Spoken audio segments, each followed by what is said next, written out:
Olha lá, ó. Olha lá. Meu objetivo de vida. Lugar mais polêmico do Instagram. Ó. Ô, gente.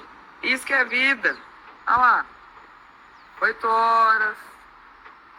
9, né? Claro. Pegando uma ondinha. Ó. Aos dias. Vamos, olha lá. Medina.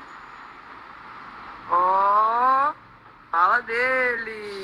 É justo ter um clube de surf no miolo de São Paulo? Para falar sobre isso, eu vou usar como base o artigo A Persistente Atualidade do Padrão Centro-Periferia na Metrópole Paulistana, que é do Tiaraju da Andréia, que faz parte da Unifesp Zona Leste.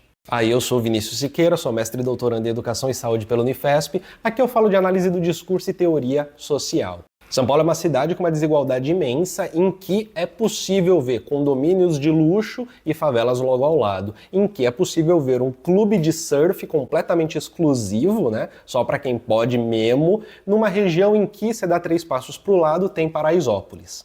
E o Tiaraju ele vai comentar que a oposição que existe entre centro e periferia, ela continua existindo na metrópole de São Paulo, mesmo com a existência desses locais que são lado a lado com a periferia, só que isso acontece de uma maneira diferente.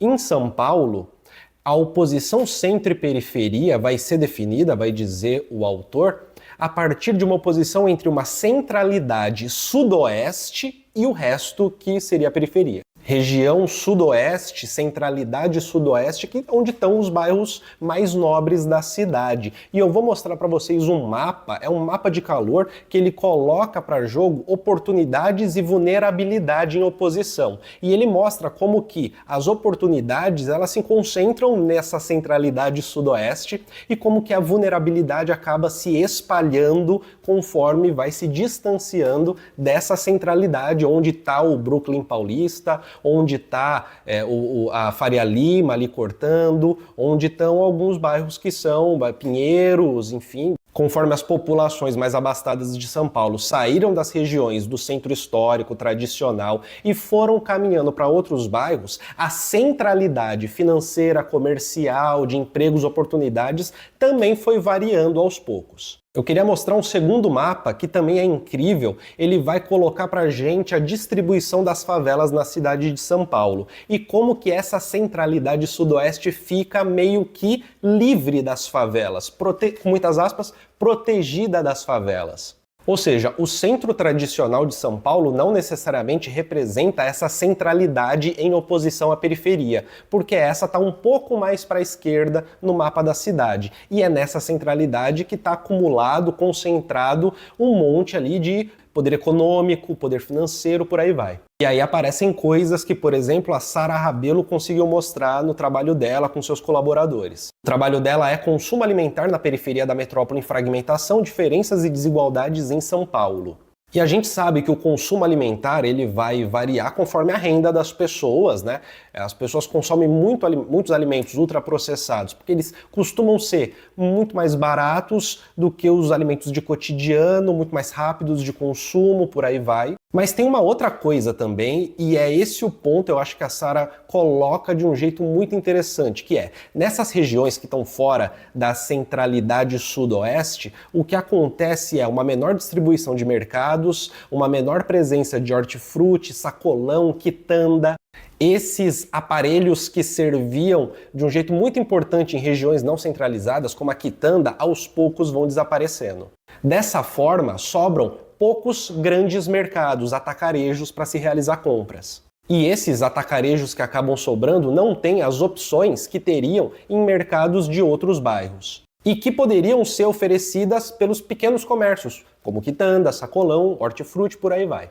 Ou seja, mesmo que você tenha grana para ter uma geladeira cheia, muito bem colocada, muito bem bonita, cheia de verduras e frutas e por aí vai, a região onde você mora, ela não te oferece esses alimentos em abundância, próximo da sua casa, do mesmo jeito que ofereceria se você morasse em Pinheiros. No caso do artigo dela, ela está fazendo uma comparação direta com Cidade Tiradentes, que é uma região periférica da Zona Leste de São Paulo. Viu que coisa maluca? Ela chega a aceitar um trabalho, inclusive, que o comerciante conscientemente não escolhe colocar um pequeno mercado, de repente, nas regiões próximas ali de uma favela, dentro da periferia, porque ele entende que não é uma região em que as pessoas vão gastar muito dinheiro ou que o gasto é muito restritivo. Logo, não vale a pena comercialmente fazer ali um comércio, né, estabelecer ali um negócio para ganhar dinheiro. Você vai ganhar mais dinheiro colocando em outros lugares. E ao mesmo tempo, o fim das quitandas, né, a constante diminuição de pequenos comércios que vão vender produtos naturais, quitanda, sacolão, esse tipo de pequeno comércio,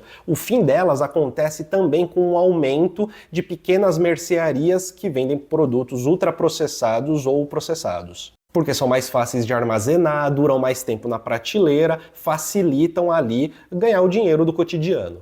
Então, mesmo que você tenha um dinheiro separado da tua renda, que você pode comprar cenoura, tomate, batata, não necessariamente os locais perto da sua casa, caso você more nas regiões periféricas de São Paulo, vão ter uma gama de opções de quitandas, hortifrutis, que possam te atender com preços legais. E eu acho muito necessário também acrescentar nessa conversa a Teresa Caldeira e o seu livro clássico chamado Cidade de Muros, que inclusive apresenta uma maneira de observar a organização urbana de São Paulo que é até diferente do que o Tiaraju está salientando. Para ela, existe uma mudança que talvez a gente precise flexibilizar um olhar de centro versus periferia.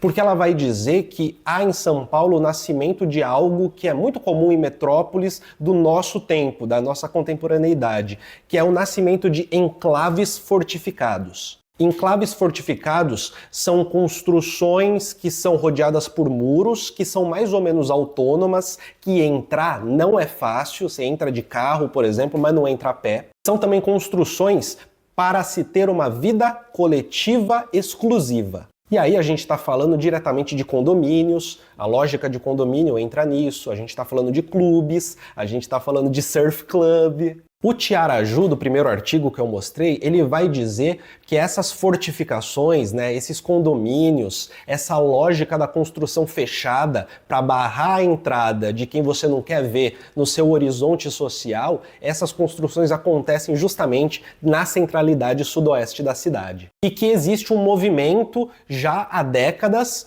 de você tirar as pessoas dessa centralidade sudoeste, acabar com as favelas na região sudoeste, por exemplo, e jogar as pessoas para as periferias clássicas da cidade. Mas a presença dos enclaves fortificados permanece, é possível de se observar. Esses enclaves, essas construções, elas promovem status para as pessoas que estão ali participando dela. E essas construções são uma forma simbólica de uma elite dizer que o uso público do espaço privado vale muito mais a pena do que um espaço público que as pessoas possam usar livremente. É justamente para manter esse afastamento que a elite paulista deixou de entender as moradias coletivas ao longo do século XX como sendo moradias de pobres e passou a perceber que moradias coletivas, e aqui eu estou falando de prédio, né? Estou falando de condomínio, desse tipo, compartilhamento do espaço, cada um com a sua casa, que esse tipo de moradia passou a entender que esse tipo de moradia poderia ser uma forma de se proteger desse mundo externo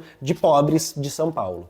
Coisas como o Surf Club, que a gente viu no início do vídeo, existem num contexto como esse, em que ter um uso exclusivo, que seja coletivo, um uso público de um espaço privado, de um estabelecimento, confere um status e segrega de uma maneira muito específica. É quase como um feudo que é legitimado pelo direito e também pelo planejamento urbano.